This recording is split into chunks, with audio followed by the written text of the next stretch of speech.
Today, my special guest is Maarten Wetselaar, the CEO of Cepsa, who is taking part in a leadership roundtable discussion on the clean hydrogen opportunity.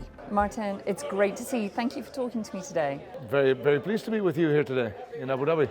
You've just come out of a closed-door leadership roundtable discussion. Hydrogen was high on the agenda. What can you tell me? Well, hydrogen is hot, although it isn't physically, but boy, is it hot at the moment. Everybody talks about it, everybody wants to know more, not just governments, but industry, consumers, because it is a very big part of the solution of the problem we're facing about an energy system that is challenged on affordability, on energy security and on sustainability. And hydrogen kind of solves all three, so it's logical that it's hot. But yeah, we had a great discussion and a lot of engaged and committed people to making it work. It's a hot topic, it's a hot but cold element, but how are we moving the conversation forward? What are the next steps? What are the actionable items that came out of that meeting? I think what we're all talking about is to say there's a lot of excitement on demand, on supply, but how do we connect it? How do we start to build value chains? We don't yet have the infrastructure. In many places we don't yet have the regulatory and permitting systems to do this.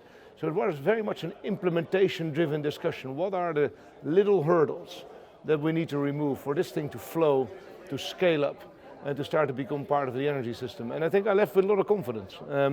Not that we exactly have found the key to the door, but there's so many people looking, it's going to be found and it's going to be fixed. We've touched upon investment, infrastructure.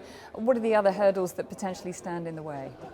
Well, one of them is just simply adoption, because you need to change all the trucks, all the buses, all the ships, all the way that industry burns energy. It is a big change out. The current infrastructure cannot use hydrogen.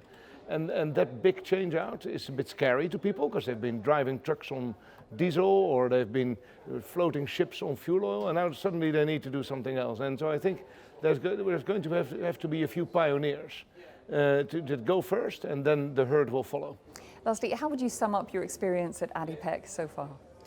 Well, ADIPEC this year is that must be the biggest ever. It's full of people, it's full of energy, and I use the word energy on purpose because, of course, ADIPEC is traditionally from its origins an oil conference.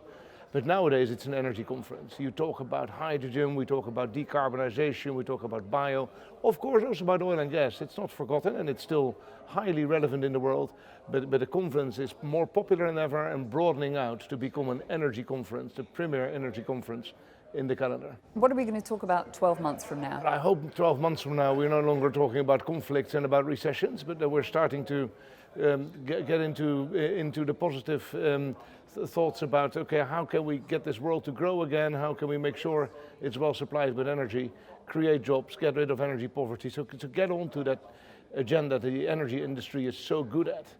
And so I hope in 12 months we've arrived at that position. And there we have to leave things, but thank you so much for your time. Well, thank you so much, and I look forward to seeing you next year. That's all we have time for in this episode, but thank you for watching, and for more interviews and insights of this kind from ADIPEC 2022, head to adipec.com or check out YouTube and LinkedIn. I'll see you again next time. Take care.